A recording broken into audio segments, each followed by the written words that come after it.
Welcome to headline story.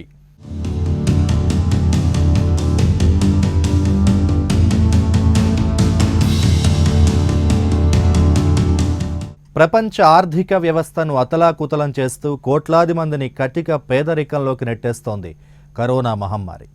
అభివృద్ధి చెందుతున్న దేశాలు దశాబ్దాలు శ్రమించి సాధించిన పురోగతిని కరోనా వైరస్ కాలరాస్తోంది. అభివృద్ధి చెందిన దేశాల ఆర్థిక వ్యవస్థల్ని మాంద్యంలోకి పడదోస్తోంది. ఈ మహమ్మారి వలన తీవ్రంగా నష్టపోయిన భారత్ ఇప్పటికే ఆర్థిక ఇబ్బందుల్లో చిక్కుకుంది. రాష్ట్రాలన్నీ నిధులు లేక ఉసూరుమంటున్నాయి. ఈ నేపథ్యంలో వైరస్ ఉధృతి కొనసాగినంత కాలం దేశానికి ఇబ్బందులు తప్పవా? ఆర్థిక సంక్షోభం నుండి బయటపడే మార్గమే కనుచూపు మేరలో లేదా? దీనిపై ఆర్థికవేత్తలు ఏమంటున్నారన్న విషయాలపై ప్రైమ్ 9 స్పెషల్ హెడ్లైన్ స్టోరీ.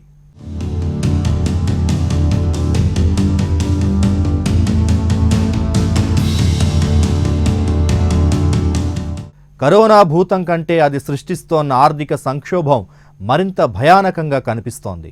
ఆర్థిక మాంద్యం చిక్కగా మారిపోతోంది. 1930 మహామాంద్యం కంటే ఘోరంగా పరిస్థితి ఉండవచ్చుననే అంచనాలు పెరిగిపోతున్నాయి.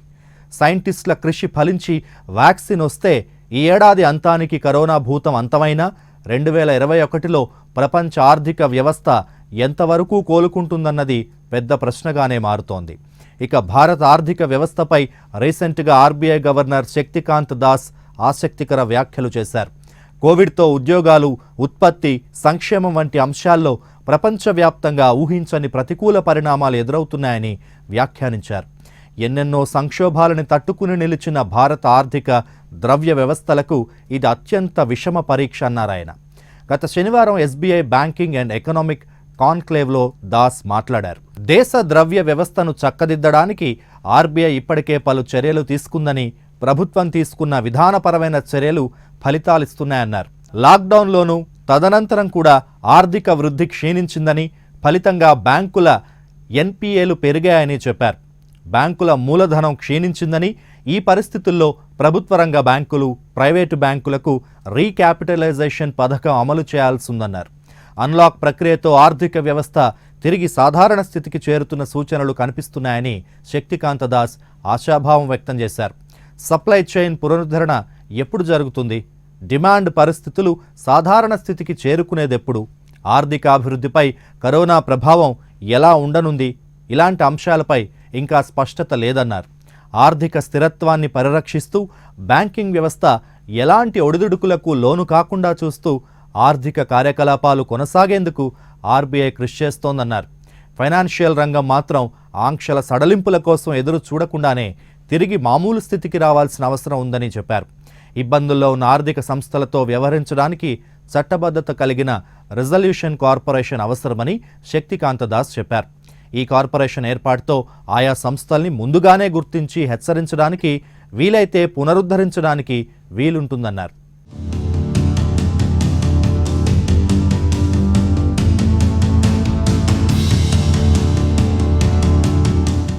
రాష్ట్రాల ఆర్థిక స్థితి బాగుంటేనే దేశం బాగుంటుందని ఆర్థిక విశ్లేషకులు అంటున్నారు. కరోనాతో రాష్ట్రాలకు ఆదాయం బాగా తగ్గిపోయింది. ఓవైపు దిక్కుతోచని స్థితి, మరోవైపు ఖజానాలో కాసుల్లేక రాష్ట్రాలు కేంద్రం వైపు చూస్తున్నాయి. అయితే లాక్డౌన్ దేశ ఆర్థిక వ్యవస్థతో పాటు ప్రతి రంగాన్ని, ప్రతి పౌరుణ్ణి తీవ్రంగా ఇబ్బందులకి గురిచేసింది. రాష్ట్రాల పన్ను వసూళ్లు దారుణంగా పడిపోయాయి. అప్పటికే నెత్తిన ఉన్న అప్పుల భారాన్ని తప్పించుకోవడం ఎలా అని రాష్ట్ర ప్రభుత్వాలు తర్జన భర్జన పడుతున్నాయి. ఇదే అదనుగా కరోనా వచ్చింది. కష్టమంతా మీదే అన్నట్లుగా మోడీ సర్కార్ వ్యవహరిస్తున్న తీరు సర్వత్రా చర్చనీయాంశంగా మారుతోంది. అటు చూస్తే దేశంలో రోజురోజుకి పెరిగిపోతున్న కరోనా కేసులు ప్రజల ప్రాణాల్ని హరిస్తున్నాయి. అలాగే దేశ ఆర్థిక వ్యవస్థను కరోనా మహమ్మారి తీవ్రంగా దెబ్బతీస్తుంది. కేంద్రం అనుసరించిన విధానాలతో కరోనా మహమ్మారి మన దగ్గరకు రావడానికి ముందే మాంద్యంలో ఉన్న దేశం ప్రస్తుత పరిస్థితులతో ఆర్థిక వ్యవస్థ మరింత దారుణమైన స్థితికి చేరుకుందన్న వాదనలు వినిపిస్తున్నాయి. ముఖ్యంగా కరోనాతో పోరాడుతున్న రాష్ట్రాలపై ఈ ప్రభావం తీవ్రంగా ఉంది. ఆ రాష్ట్రాల ఆదాయాలు, పన్ను వసూళ్లు క్రమంగా పడిపోయాయి. ఫలితంగా రాష్ట్రాలు, కేంద్ర ప్రభుత్వం మధ్య తేడాలు ఏర్పడుతున్నాయి. పెరుగుతున్న కరోనా కేసులు ప్రజారోగ్య వ్యవస్థను తీవ్రంగా దెబ్బతీస్తుంది. ఆర్థిక కార్యకలాపాల్ని తిరిగి ప్రారంభించడానికి స్థానిక ప్రభుత్వాలు చేస్తున్న ప్రయత్నాలపై ఇది తీవ్ర ఒత్తిడిని కలిగిస్తోంది. మహారాష్ట్ర, ఢిల్లీ, తమిళనాడు, గుజరాత్ వంటి రాష్ట్రాలతో పాటు తెలుగు రాష్ట్రాల్లోనూ భయంకరమైన రీతిలో కరోనా కేసులు పెరుగుతున్నాయి. కరోనా కట్టడికి లాక్డౌన్ పెట్టాలంటే ఖజానా చూసి వెనకడుగేస్తున్నాయి. దీంతో గాడి తప్పిన ఆర్థిక వ్యవస్థ ఏ విధంగా నెట్టుకురావాలో తెలియడం లేదు. ఇలా ఆ రాష్ట్ర ప్రభుత్వాలకు పైసలు లేక పనులెట్లా ముందుకు తీసుకెళ్లాలో బోధపడడం లేదు. మార్చి చివరి నుంచి భారత్లో లాక్డౌన్ ప్రారంభమైంది. కరోనా కేసులు పెరుగుతున్నప్పటికీ కేంద్రం లాక్డౌన్ పరిమితుల్ని ఏప్రిల్ 20 నుంచి సడలించింది. అదే నెలలో భారత్లోని 28 రాష్ట్రాల్లో 14 రాష్ట్రాలకు 17,200 కోట్లు ఆదాయాల లోటు గ్రాంట్ని మోడీ సర్కార్ ఆమోదించింది. క్వారంటైన్ సౌకర్యాల కోసం రాష్ట్ర విపత్తు ప్రమాద నిర్వహణ నిధి కింద మరో 11,090 కోట్లిచ్చింది. డిజాస్టర్ రిలీఫ్ ఫండ్కు చెందిన $6.6 బిలియన్ పంజాబ్ పొందనుండగా రాష్ట్రాల అవసరాల్ని బట్టి చూస్తే ఇవి చాలా తక్కువ మొత్తమే అని చెప్పుకోవాలి. లాక్డౌన్ సమయంలోనే మే నెలలో కేంద్ర ఆర్థిక మంత్రి నిర్మలా సీతారామన్ ప్రకటించిన ఆర్థిక ప్యాకేజీ రాష్ట్రాల అవసరాల్ని తీర్చలేకపోయాయని, ఆ 20 లక్షల కోట్లు సామాన్యులకు కాకుండా బడా పారిశ్రామికవేత్తలకు లబ్ధి చేకూర్చేందుకే అన్న ఆరోపణలు సైతం వెల్లువెత్తాయి. వసూళ్లు తగ్గడంతో రాష్ట్రాలు 1.5 లక్షల కోట్లు అమ్మకపు పన్ను వాటాని కోల్పోతాయని ఆర్థికవేత్తలు చెబుతున్నారు. దేశవ్యాప్తంగా మహమ్మారి విజృంభణతో ఆయా రాష్ట్రాల ఆదాయం బడ్జెట్పై తీవ్ర ప్రభావం పడింది. పన్ను వసూళ్ల విషయంలో కేంద్ర రాష్ట్ర ప్రభుత్వాల మధ్య ఉద్రిక్తతలకు ఆజ్యం పోసింది. ఆస్తి, మద్యం, ఇంధన అమ్మకాలపై విధించే పన్నుల ద్వారా రాష్ట్రాలు పొందే ఆదాయం లాక్డౌన్ సమయంలో పడిపోయాయి. ఆర్థిక వ్యవస్థ మందగమనం పన్ను వసూళ్లను దెబ్బతీసే అవకాశం ఉన్నందున జీఎస్టీలో రాష్ట్రాల వాటా కూడా పడిపోతుందని నిపుణులు భావిస్తున్నారు. అయితే కేంద్రం నుంచి పన్నుల వాటా ఆలస్యం కావడంతో రాష్ట్రాల కష్టాలు మరింతగా పెరుగుతున్నాయన్న చర్చలు సాగుతున్నాయి.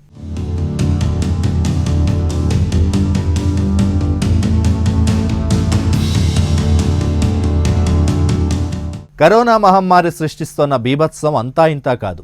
కరోనా వైరస్ జనం బతుకుల్ని ఆగం చేస్తోంది.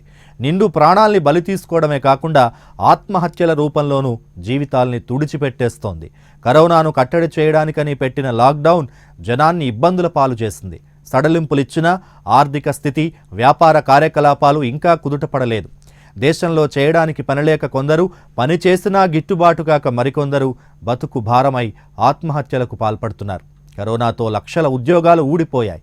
పనులు, ఉపాధి లేక అనేక మంది ఖాళీగా ఉంటున్నారు. ఫలితంగా కుటుంబ పోషణ భారమైంది. అప్పులు పుట్టడం లేదు.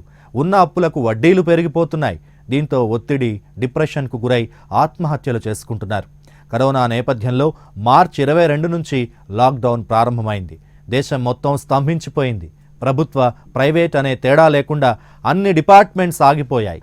ఐటీ, మాల్స్, షోరూంలు, బిల్డింగ్ కన్స్ట్రక్షన్, ఆటోలు, క్యాబులు, హోటళ్లు, పర్యాటకం, మ్యానుఫ్యాక్చరింగ్, సినిమా వంటి ఇండస్ట్రీలన్నీ బంద్ అయ్యాయి. ఐటీ లాంటి అనేక సంస్థలు వర్క్ ఫ్రమ్ హోమ్ చేయించుకున్నాయి. కొన్ని సంస్థలు ఉద్యోగాల నుంచి తీసేశాయి. దీంతో లక్షల మంది రోడ్డున పడ్డారు. చేసేదేమీ లేక సొంతూర్ల బాట పట్టారు. ప్రభుత్వం సైతం 3 నెలల పాటు సగం జీతాలే ఇచ్చింది. దీన్ని ఆసరాగా చేసుకుని అన్ని ప్రైవేటు కంపెనీలు కూడా సగం జీతాలే ఇస్తున్నాయి.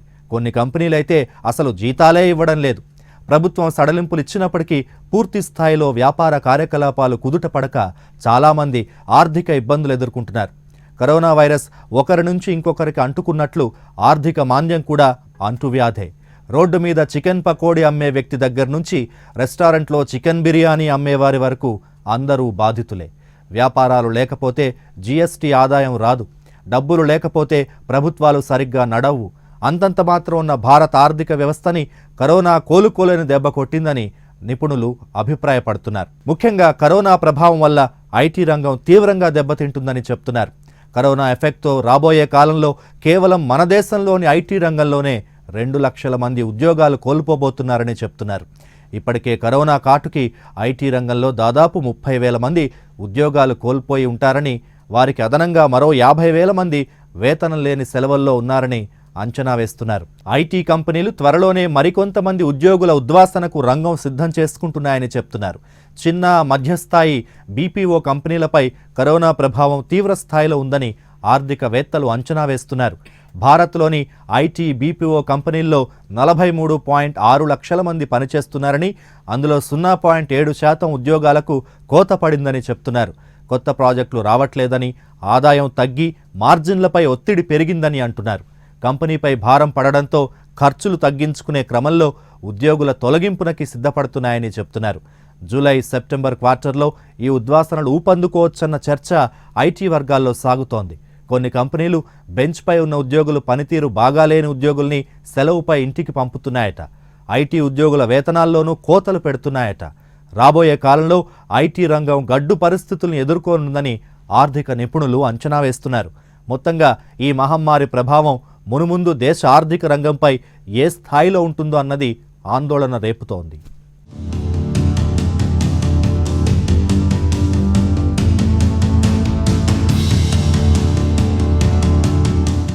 హెడ్లైన్ స్టోరీలో ఒక చిన్న బ్రేక్ తీసుకుందాం.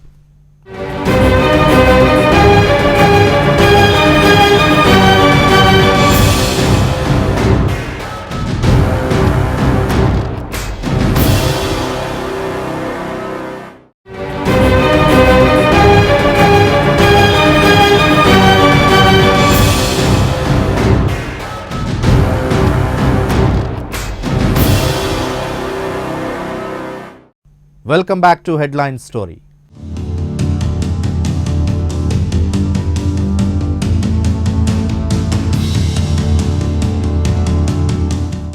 అసలే మనది ఆకలి దేశం, ఆపై అలవిగాని నిరుద్యోగం. వీటికి తోడు ఇప్పుడు కోట్లాది ఉపాధి అవకాశాల్ని తుడిచిపెట్టేస్తున్న కరోనా సునామీ. మూలిగే నక్కపై తాటిపండు పడ్డట్లు కాదు, వెన్ను విరిగిన చీమపై మిన్ను విరిగి పడ్డట్టు తయారైంది పరిస్థితి. 2016 పెద్ద నోట్ల రద్దు తర్వాత వేగంగా పరుగుతీసిన ఆర్థిక పతనం కారణంగా దేశంలో గత ఏడాదికి నిరుద్యోగం 45 సంవత్సరాల గరిష్ట స్థాయికి చేరుకుంది. ఇప్పుడు ఈ కరోనా కాటుతో ఉద్యోగ కల్పన చావు బతుకుల మధ్య కొట్టుమిట్టాడుతూ ఉంది. శృతిమించుతోన్న నిరుద్యోగం కుటుంబ వ్యవస్థను చిన్నాభిన్నం చేసి తీవ్ర సామాజిక సమస్యగా పరిణమిస్తూ పోతోంది. మన దేశంలో సెప్టెంబర్ 2018 నాటికి 3,10,00,000 మంది నిరుద్యోగులు ఉన్నారన్నది భారత కార్మిక ఉపాధి మంత్రిత్వ శాఖ అంచనా. కాగా ఐక్యరాజ్య సమితి అనుబంధ సంస్థ అయిన ఇంటర్నేషనల్ లేబర్ ఆర్గనైజేషన్ సర్వే ప్రకారం 2018-19 నాటికి భారతదేశంలో నిరుద్యోగిత రేటు 3.5% ఉండగా మార్చి 2020 నాటికి భారతదేశ కార్మిక శక్తి 43.3 కోట్లకి పెరుగుతుందని, నిరుద్యోగిత రేటు 9% పెరుగుతుందని centre for monitoring India economy ప్రకటించింది. ఈ సంక్షోభ సమయంలోనే మహమ్మారి కరోనా విరుచుకుపడింది. దీంతో నేషనల్ శాంపుల్ సర్వే ప్రకారం వ్యవసాయేతర రంగంలోనే 136 మిలియన్ల ఉద్యోగాలు ప్రమాదంలో పడిపోయాయి. నెలవారీ జీతం, రాతపూర్వక ఒప్పందం లేకుండా గ్రామీణ, అనధికార రంగాలలో ఉపాధి పొందుతున్న వారు 93% మంది ఉన్న మన దేశంలో కార్మికులు ఇప్పుడు నిరుద్యోగ సునామీలో చిక్కుకుపోయారు. సమీప కాలంలో ప్రజల కొనుగోలు శక్తి పెరిగే అవకాశమే లేకపోవడంతో ఉత్పత్తి, నిర్మాణం, సేవా రంగాలు కుదేలైపోయి ఉపాధి కల్పన ఎండమావిగా మారబోతోంది. మరోవైపు దేశంలో శ్రామిక శక్తి సంవత్సరానికి 80 లక్షలు పెరుగుతూ ఉంది. ఉపాధి అవసరం ఉన్నవారికి పని కల్పించేందుకు సంవత్సరానికి 1 కోటి ఉద్యోగాలు అవసరమవుతాయి. 1918 నాటి స్పానిష్ ఫ్లూ వల్ల అధిక ప్రాణనష్టం జరిగింది.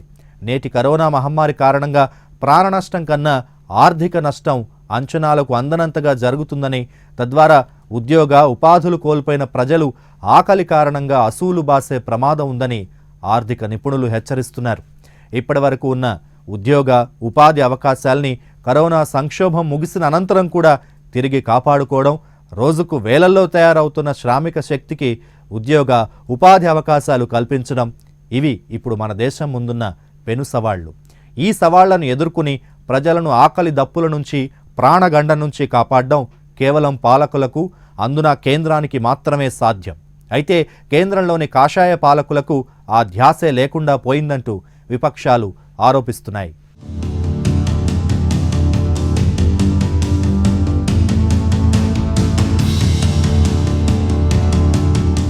ప్రజల కొనుగోలు శక్తి బాగున్నప్పుడే నగదు ప్రవాహం బాగుంటుంది.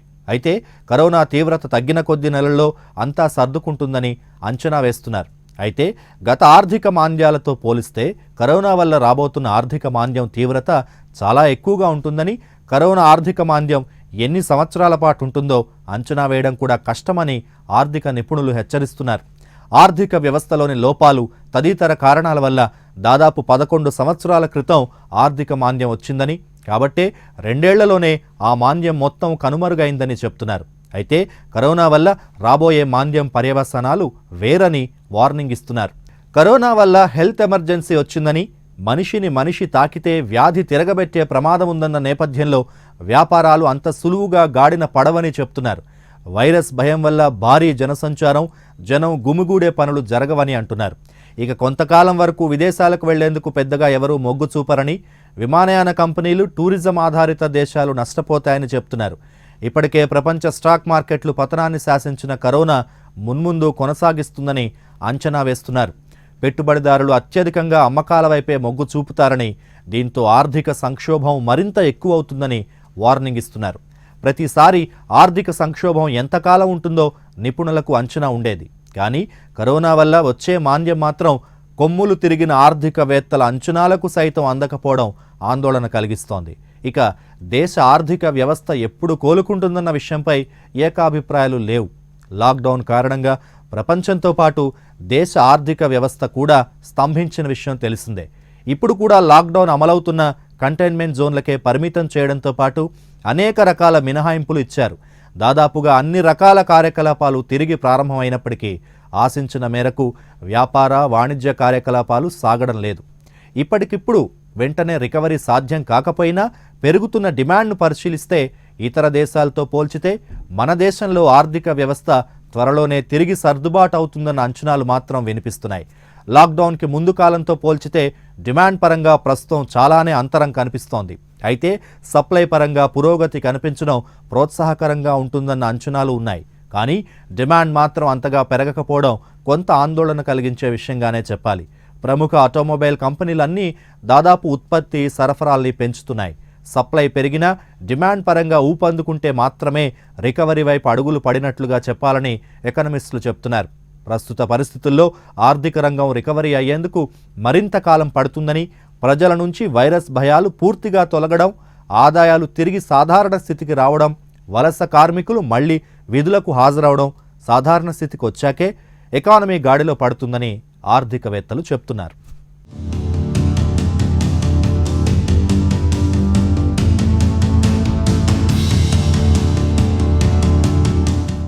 ఇక ప్రస్తుతం భారత ఆర్థిక పరిస్థితి చాలా ఆందోళనకరంగా ఉందన్న చర్చలు సాగుతున్నాయి. కరోనా ప్రభావం వల్ల ప్రపంచమంతా ఆర్థిక రంగంలో మందగమనం చోటు చేసుకుంది. అయితే దీనివల్ల ఒక దేశం మిగిలిన దేశాలతో ర్యాంకుల విషయంలో వెనకబడకూడదు. ఇటీవల ప్రపంచ స్థాయి ర్యాంకింగ్లలో మన స్థానం దిగజారుతోంది. మనం ఎదుర్కొంటున్న మందగమనంలో ఒక భాగం కరోనా వల్ల ఏర్పడింది. కానీ మన దేశంలో సమస్యకు ఇతర కారణాలు ఉన్నాయి. భారత్ చాలా సంవత్సరాల పాటు వేగంగా వృద్ధి చెందుతున్న తొలి 3 ఆర్థిక వ్యవస్థల్లో ఒకటిగా నిలిచింది. ప్రస్తుతం 23వ స్థానానికి జారింది. కరోనా ప్రభావానికి 2 ఏళ్ల ముందే భారత్లో తీవ్రమైన మాంద్యం ప్రారంభమైంది. లాక్డౌన్ అమలు తీరు వల్ల ఆర్థిక రంగాన్ని మరింతగా కుంగదీసే దెబ్బ పడింది. లాక్డౌన్ అనంతరం భారత్లో నిరుద్యోగం రేటు 20% చేరింది. ఇది ప్రపంచంలోనే ఎక్కువ. మనకున్న ఆర్థిక మూలాలు, ఇక్కడి సామర్థ్యాల్ని పరిగణలోకి తీసుకుంటే ప్రపంచంలో వేగంగా ఎదిగే ఆర్థిక శక్తిగా రూపొందగలం.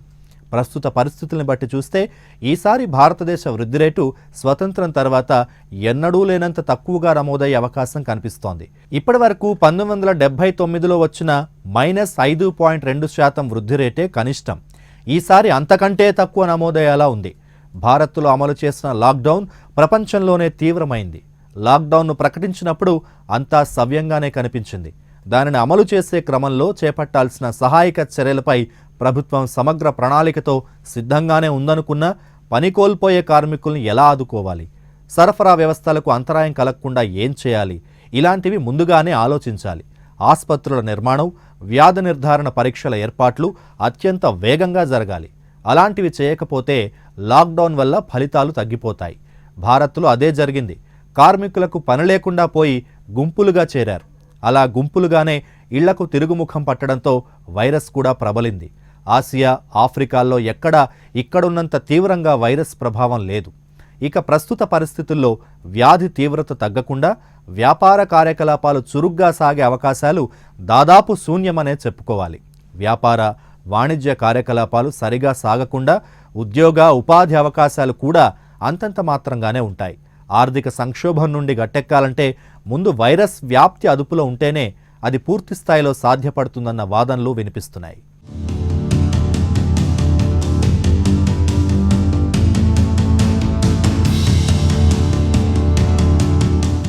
ఆర్థిక మాంద్యం అన్నది చాలా చిత్రమైన పరిస్థితి. అదొస్తుందని గ్రహించేలోపే ఒక్కసారిగా సమాజాన్ని చుట్టుముట్టేయగల సునామీ. ఫలానా కారణమని చెప్పుకునే అవకాశం ఇవ్వకుండానే మన జేబుల్ని గుల్లజేసి పారేసే మాయావి. వీలైనంత జాగ్రత్తతో ఉండడమే దాన్ని ఎదుర్కొనేందుకు ఏకైక మార్గం. గతంలో ఆర్థిక మాంద్యం ఏర్పడినప్పుడు మన దేశానికి కలిగిన నష్టం చాలా తక్కువనే చెప్పుకోవచ్చు. మన మధ్యతరగతి జీవన విధానం, మన బ్యాంకుల పటిష్ట స్థితే ఇందుకు కారణమని చెప్తారు. కానీ ఈసారి పరిస్థితులు కాస్త భిన్నంగా కనిపిస్తున్నాయి. ప్రస్తుతం ఆర్థిక వ్యవస్థపై కరోనా దాడితో రానున్న కాలం కాస్త గడ్డుగానే ఉండబోతోందన్న భయం స్పష్టమవుతోంది. మరి ఈ విషయాన్ని మన ఆర్థికవేత్తలు, ప్రభుత్వం గుర్తించాయా? గుర్తిస్తే ఎలాంటి ముందస్తు చర్యల్ని తీసుకోనున్నారు? ఈ కరోనా మాంద్యం నుండి దేశాన్ని ఎలా బయటపడేయనున్నారన్నది వేచి చూడాల్సిందే. ఇక ఇది ఇవాల్టి హెడ్లైన్ స్టోరీ. చూస్తూనే ఉండండి ప్రైమ్ 9 న్యూస్. నిజం ఇదే మా ఇజం.